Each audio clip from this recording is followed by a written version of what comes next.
Hey guys, and welcome back to WD18, the Watford fan channel. We are here for another WD18 podcast. My guest this week is Shane, or at Hornet Shane. We will leave his Twitter down below. Say hi.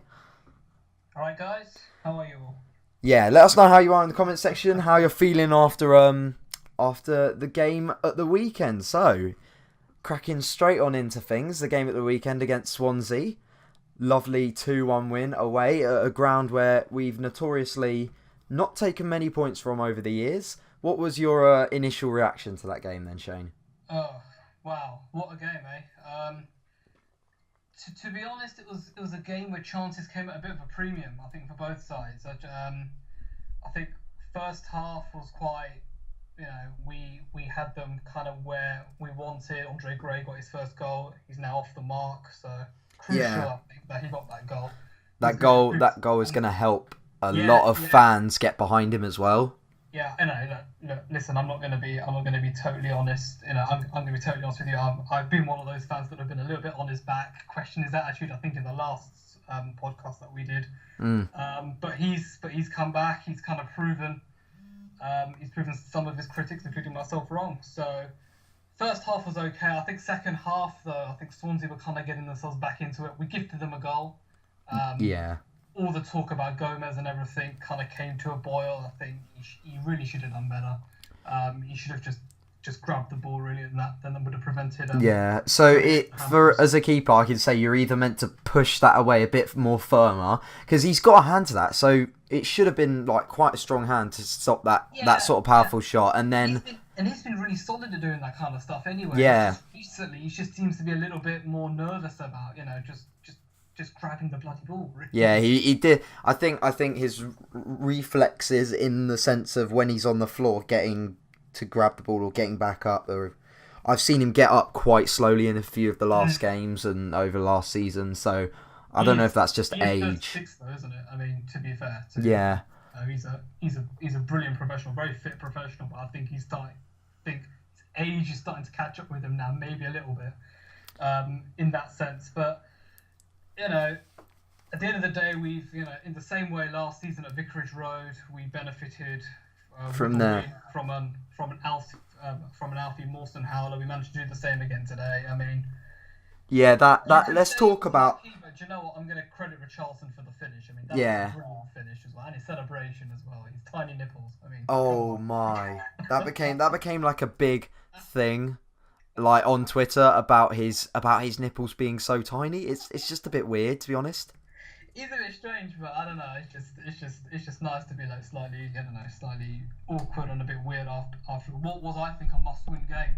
I mean, yeah, it didn't look like we were gonna win it, but ultimately, we did get the result. We got the 3 points. Another big game coming up on Saturday as well. We're gonna go on to preview that, I'm sure, later. But yeah. There were obviously a lot of concerns after the game. The tactical decision by Silva, take off Etienne Capoue, bring in on Mola Wagu, going back. I think was it a back five in the end? I think we went back. I think we reverted to a half time. Yeah. So basically, we went from a back four to a back five, and I think that made us quite a bit more defensive. So, what was your opinion on that? I didn't agree with it ultimately, but Can you put that down to just a mistake by the manager on that? I think it was maybe I think it was maybe slightly naive as well. I mean, taking off Capoue. He'd had a good game, to be fair to him. He did have a good game. I'm not the biggest fan of Wagu. I think he was a bit of a panic buy, to be honest. I think it's because we couldn't buy Dragovic, and I just think we brought him on just so we could get thumbs. Just a loanee from Udinese to do a job, really. Yeah, it was. But he did a good job, to be fair for him. I was watching the game via other means than not being at the stadium, but he's a big lad. He's quite tall. Yeah. And he's not completely slow. And for someone who hadn't played regular first team football, he slotted in. He listened to Mariappa, he did pretty decent, I think, apart from not putting a lot of pressure on for the Swansea goal for when he flicked it over his head. But I mean, as a defender in the box, you don't want to just go clattering through someone. Exactly. Yeah, but it says. I think. I mean, I didn't actually watch the game. I wasn't there. I didn't actually watch it live either. I had to. I caught up on the highlights. It was as Troy Deeney said, I think, in his interview on Match of the Day. You know, the gaffer made a decision. If we got the draw, then it would have looked bad. Or criticism, exactly. But we got the win, and at the end of the day, I think the players pulled through on that as well, because near the end, the five kind of switched. Exactly. Yeah, it's kind of changed to Cabaselli at left back with Holebas pushing up a bit more just to get that goal. But I think the players, some of them are as tactically aware that they can do that because they know that situation, and I don't think they need to be told that specifically. And I think that's Silva building a relationship with the players so that they can kind of take their own initiative. Whereas with Mazzari, people didn't really know what to do or when to do it. I think a lot of players were actually, quite confused by what Mazzari was really doing. To be honest with you, at times I just think there wasn't really a connection, was there, between player and manager. Yeah. It was very much like when I turned up last season to watch Watford. It was like I'm here to watch individual players. I'm not here to watch a team. Yeah. Play like a team necessarily. And when they did play as a team, I don't think that came from the manager. I think that came from the players on the pitch and people looking to leaders like Deeney, when actually your manager should be the first line of leadership before they even get on the pitch. Well, then again, this was the same Italian manager who was having a smoke before the City game at the Etihad, so he was clearly focusing on the game. And this is the same manager that started 2 goalkeepers on the subs bench in his final game. Oh, please don't remind me. He did not care about that, and no centre backs. That was such a painful day. I think we gave City more of a game this time, ironically, actually. Yeah, I think we did, but also I think just quickly back on the Swansea game. Yeah. We managed to get the result and all that, but I was a bit disappointed in how Swansea played. Had a lot of their players, on the bench, Rocky Mesa, Renato Sanchez. I'm thinking someone like Renato Sanchez would be first name on the team sheet. Majority of clubs in the Premier League, you would argue, except maybe like the top 4, for example, possibly. Yeah. I was surprised they didn't start. The atmosphere seemed a little bit sterile there as well, Yeah, I don't think their fans are behind them as much as I think we've got. I think we've got behind this team a lot more better than other teams around us in the league in terms of money and stadium size, in the fact that I think our club mentality is to always accept a new manager and get behind him, and this one's actually giving us good results, and you can tell it's not just luck, and you can tell he's actually bringing a whole idea to Watford. But there's more positivity there as well, just very, very simple things like, I don't know, if possession attack breaks down, for example, Yeah. Last season it was all groans, all criticism, and all, and the players like moping about. Exactly, yeah. This time it's a little bit more, unlucky, let's go again. And, you can tell we've got the quality. I was really impressed, I must admit. Really impressed with Carrillo.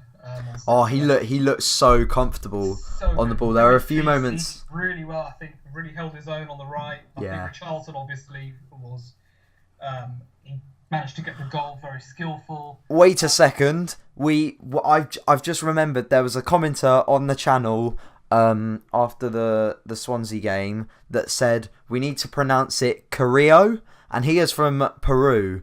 So I'm going to say thank you. We will now try and pronounce it Carrillo for the rest of the podcast, going back to that Peruvian lingo. I'll probably forget that. Shout out to everyone watching from a different country that is a Watford fan, because we do appreciate that sort of thing. But what was your personal view on Richarlison that game? I think that personally he's been that sort of player where he's dangerous, but sometimes you'll forget about him. But then when he gets the ball, everyone notices. I still think he's our biggest creative spark, though. I really do think so. Like, every time he's got on the ball, even when things haven't worked out, you can tell his intensity, his pace, his willingness just to get forward. He wants it. He does want it. He does want it, exactly. And I think he takes games by the scruff of the neck. He's not afraid to have the shot. All right, fine, it might go wide. It might be a weak shot, but But he's doing stuff that we were afraid to do last season, like take a shot, take someone on. That's what I liked about Carrillo on Saturday as well. He actually ran at the Swansea back four, and they were scared of him.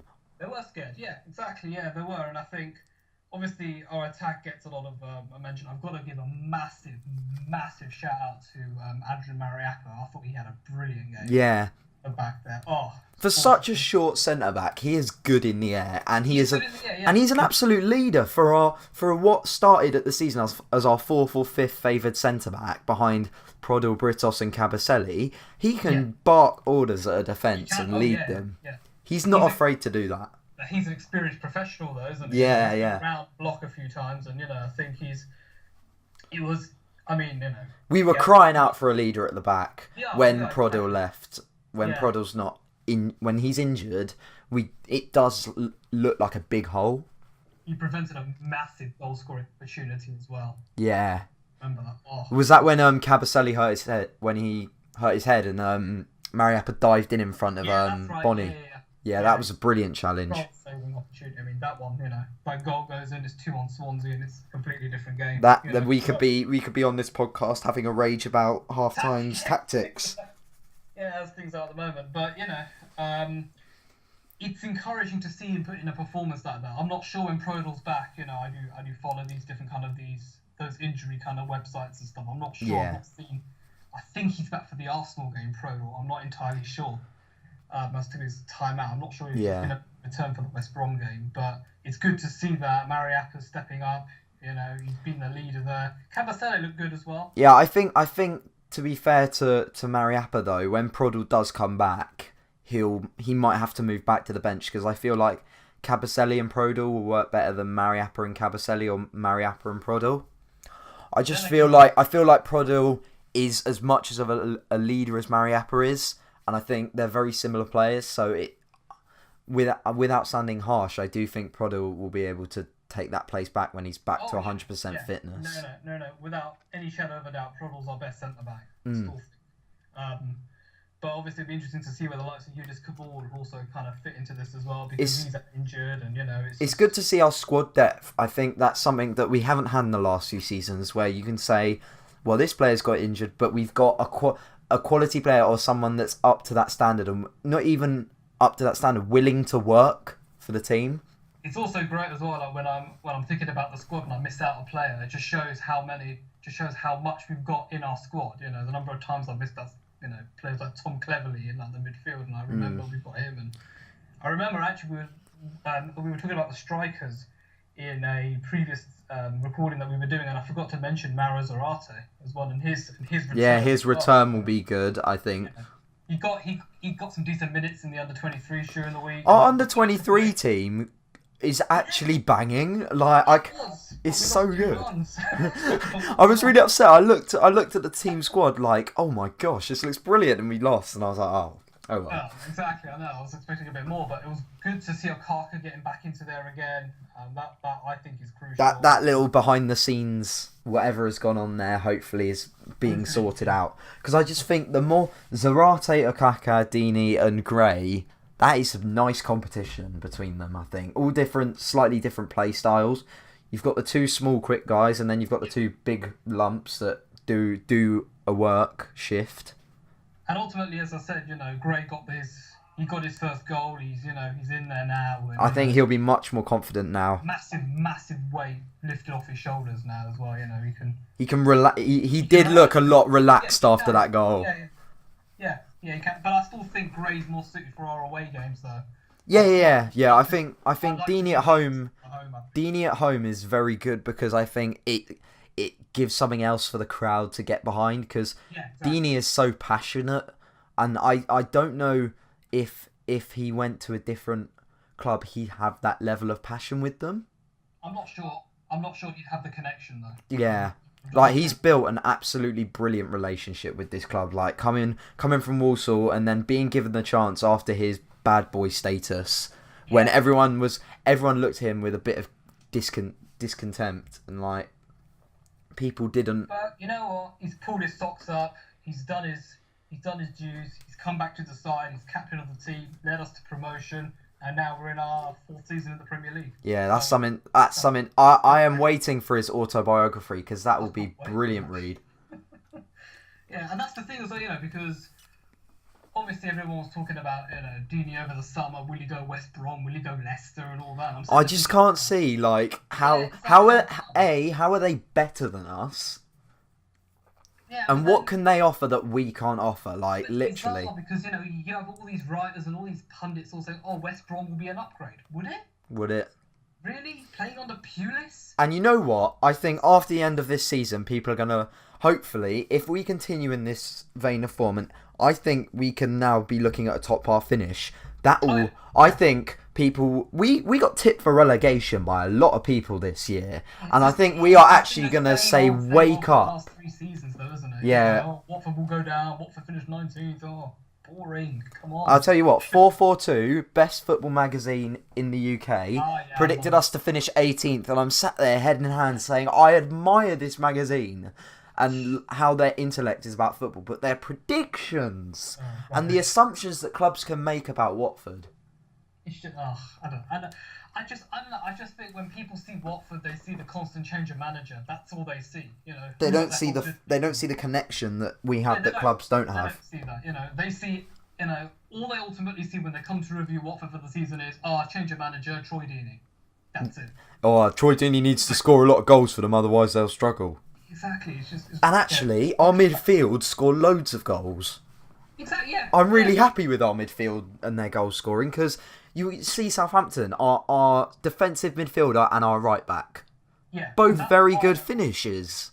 And that's why I got happy actually when I was on 606 during the week. Sorry for the personal. Yeah, shout out for 606 and anyone that heard Shane on the radio.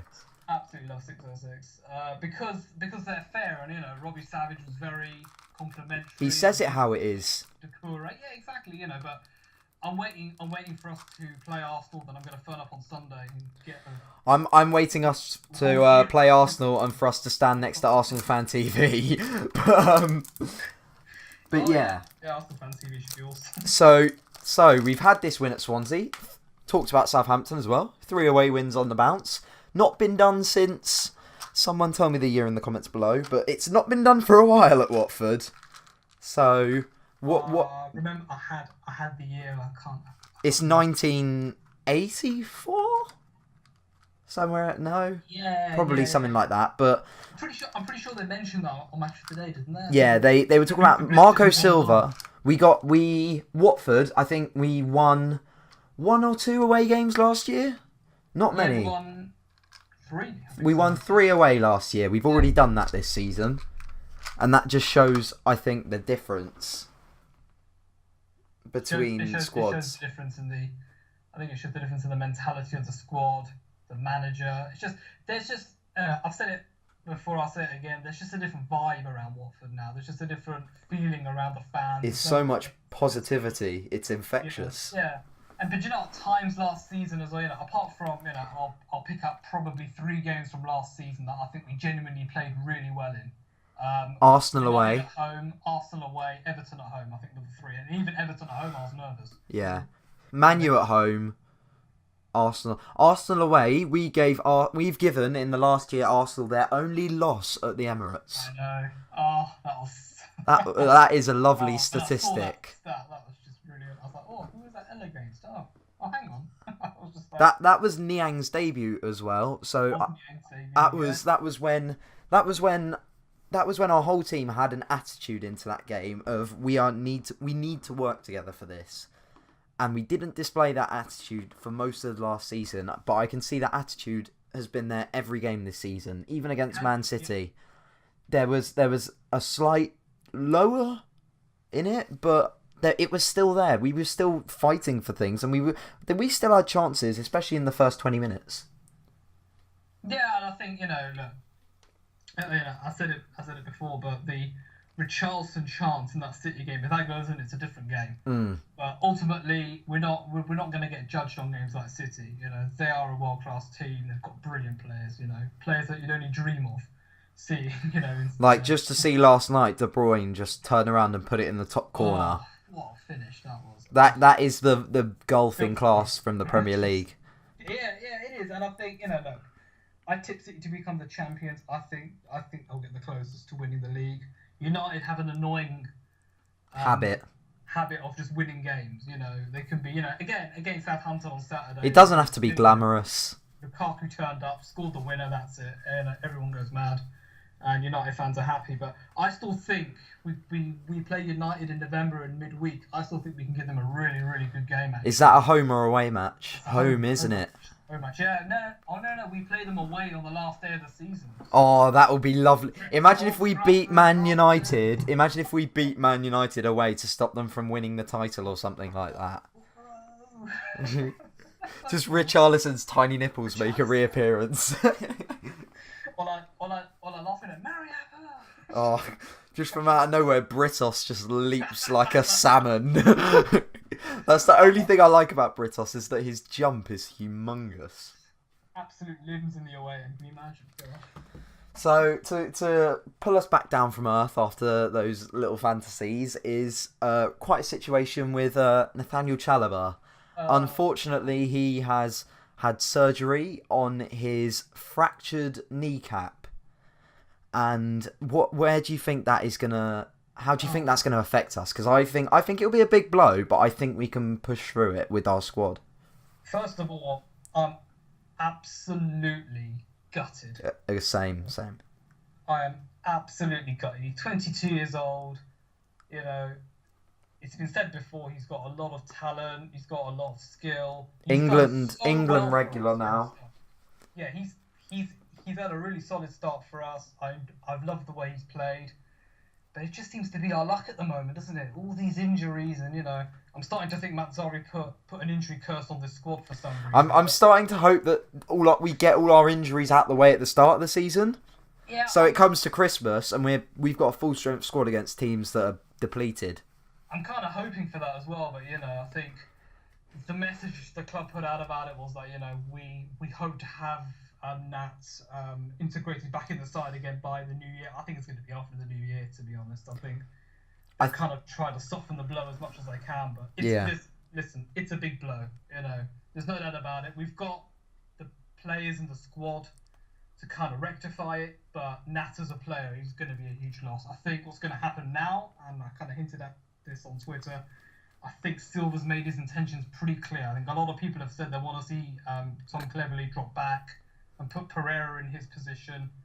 I think that's a dream for when we're playing teams that we can just attack and be more free against, because Cleverley in that role provides an extra body in midfield to harass opposing teams' midfields, especially when it's an even game or when they're a bit better than us. I do think he does have that good idea with Tom Cleverley of putting him in there, and I can understand why Marco Silva's doing that and putting in Capu.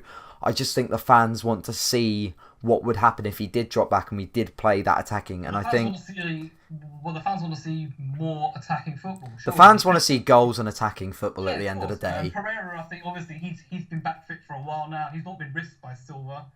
He's played a few. Smart move, though. Half an hour or so. Yeah, smart move. I can see Pereira coming back for the Arsenal game, though. I think that's where we'll see him start. I would hope West Brom on Saturday. I would hope the team will come up. I would hope if Cleverley does drop back, I would like to see it happen against West Brom, and then maybe have a Deeney and Gray thing going on just to see how they work together. I think Marco Silva won't do that. But I do want to see. He's not changing from the one strikers. I want to see Deeney. I think I want to see Deeney feature more at West Brom, but I can also see the one striker thing now working with Carrillo and Richarlison, because their support against Swansea was so much stronger than their support in the games against Brighton and Man City. And I think we need to be positive when we're on the ball, because I think our passing and distribution, our possession game is actually very good. The way we're calm. I can see Carrillo on the right, Richarlison on the left. I think once they get into their groove in the game, once they've got those afterburners on, then they can beat anyone. Yeah. One of those fullbacks for pace, and I think that kind of makes more sense. Especially against West Brom, not notoriously a fast team. No, they're not. No, but they've strengthened defensively. Their left back Higazi I wouldn't want us to play long ball stuff against them because we did try that against Brighton and stuff where we just lob it up to Gray, and you think Gray isn't a tall guy, his first touch isn't good. Play it on the floor against West Brom, who are a team that will take it in the air all day long. And that's what was so frustrating about the Brighton game is that everyone was saying, if we start Deeney, all we'll do is just hoof the ball up. But we're doing the same thing with Gray. Yeah, that's why I want to see Deeney given a go. And I think West Brom is a good time. I would say to start Deeney, but you can't drop Gray now, can you? Exactly. That's like if Gray hadn't scored against Swansea, Deeney would be saying, "Oi, look, boss, come on, club captain. Gray hasn't been scoring. Give me a chance against West Brom. I can cause them some." I think what's quite interesting though with the two of them is that actually, unlike other strikers or unlike other people, they are actually two very good friends. You kind of get that. Yeah. They do have a good dynamic. Gray, he tweeted him, "Well done for the goal" and everything, and you can tell there's a bit more of a connection there. It's like the old Gomez Richarlison connection, the little father and son thing. That's just father and son, Richarlison, I would advise everyone watching to go and follow Richarlison on Twitter because he does tweet a lot in Portuguese, but you can just translate it. It is the funniest, most honest, down to earth stuff. Like, did you see his tweet yesterday about being a rocket man? Yeah, he was like, "I'm a rocket man," and it's just like everyone's just falling in love with him. But do you know what? It's that on a more interesting note on that, it's so good to see that he's just free. He's just tweeting. He's embracing the club as well. He's happy to be in the area. He looks as if he's enjoying playing for the club and being around. I think he is loving first team football in the Premier League. He is, yeah, of course he is. At the end of the day, this is for me the biggest league in the world, and he's got a huge opportunity to play. He's seen this as.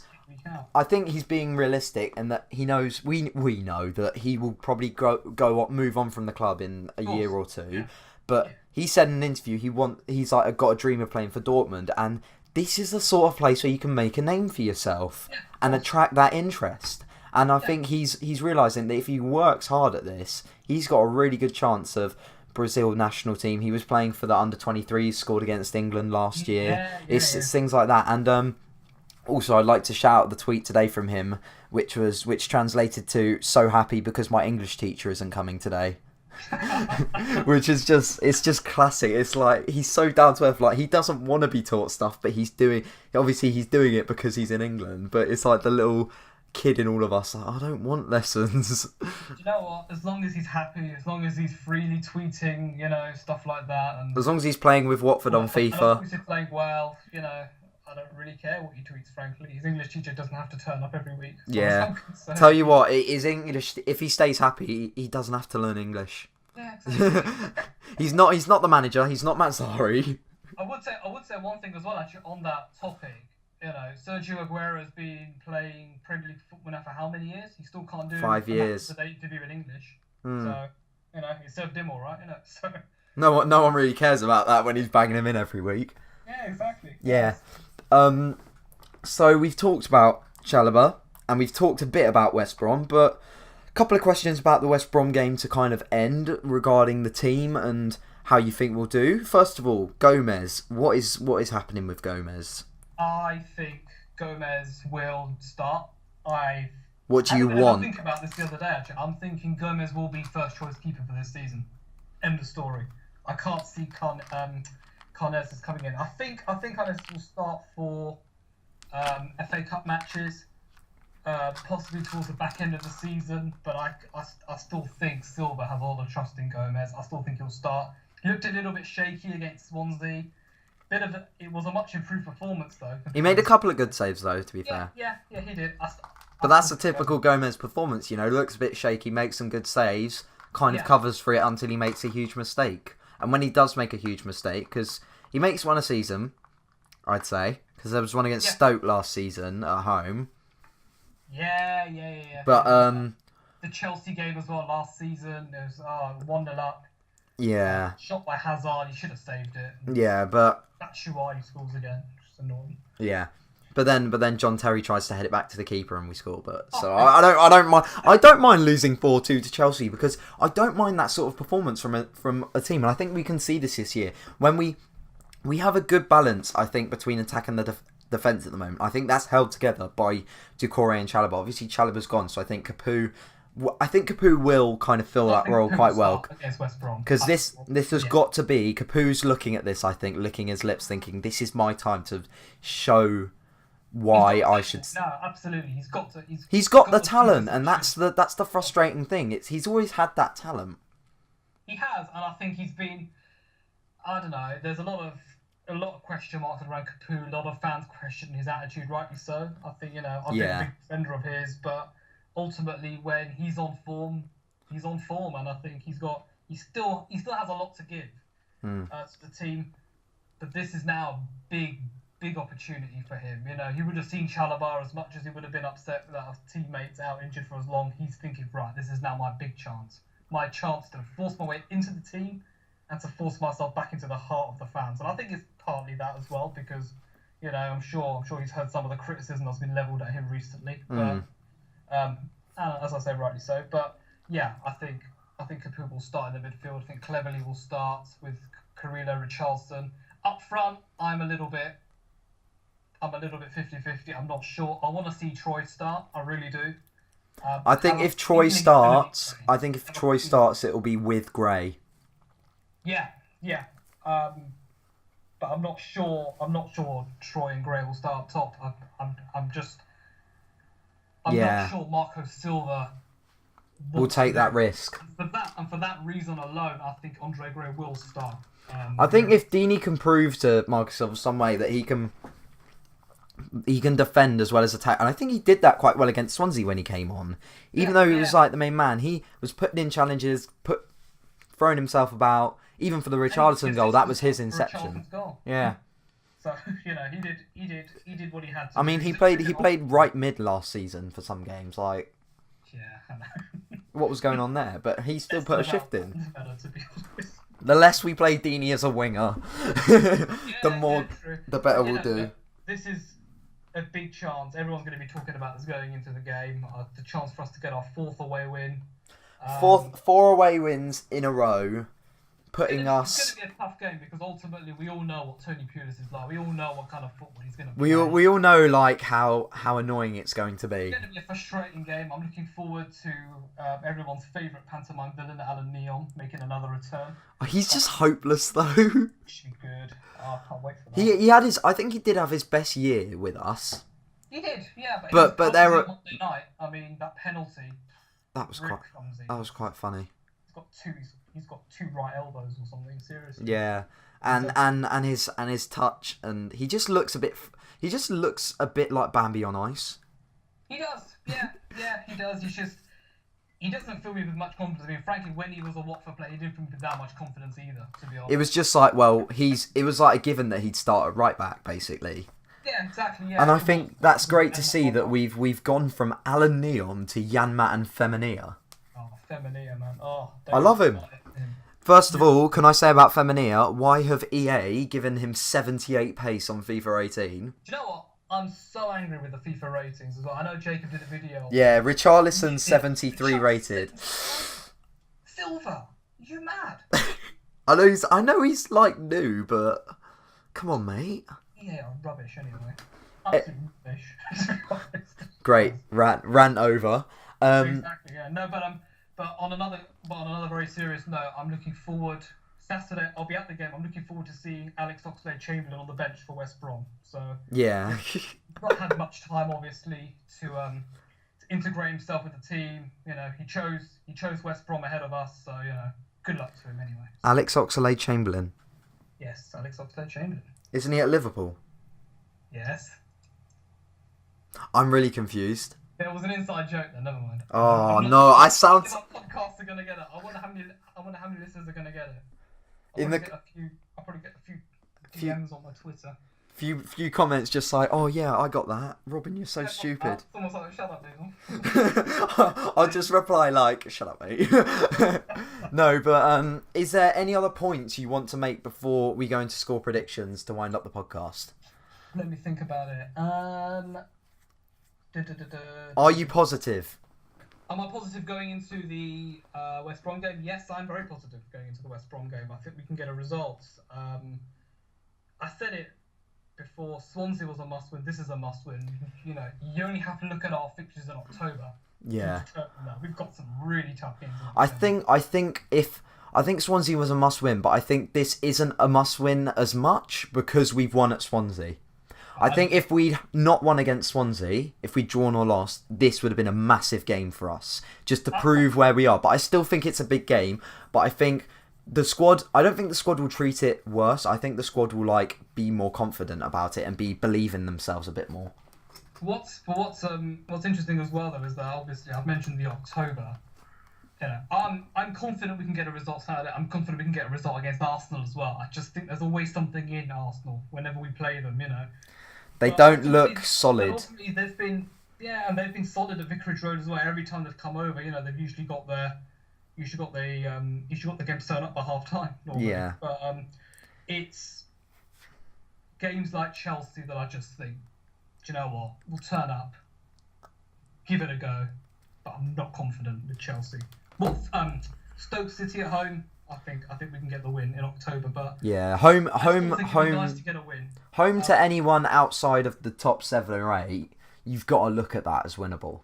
Yeah, I think so. I think there will be other games. You know, obviously, you know, we say that, but we got a very good draw against Liverpool on another day. Who knows if things have gone our way? We could well have nicked a win, possibly. Who knows? That would have been riots. Oh, massive. It would have been great, but okay.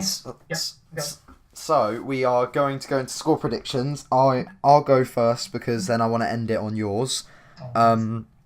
I think I'm going to the West Brom game, by the way. Me and Jacob will both be there doing fan cams afterwards. So if you're going, let us know in the comment section down below. As well. We've got one guaranteed interview in Shane, whatever happens. So that's always good. But I think that we are going to go there. It's going to be hard, but I don't think West Brom are going to score. So I'm gonna say 1-0. I'm gonna say we're gonna sneak it a bit. So yeah. Do you know what? Screw it. I'm gonna be optimistic. 2-0 Watford. There we go. 2-0 Watford. Yeah, that's good. I was being realistic. You're being optimistic, but I can see that. If you guys have enjoyed today's podcast, make sure to leave a like and subscribe if you're new around here. Share the video with your mates. And until next time, I am on the channel. See ya.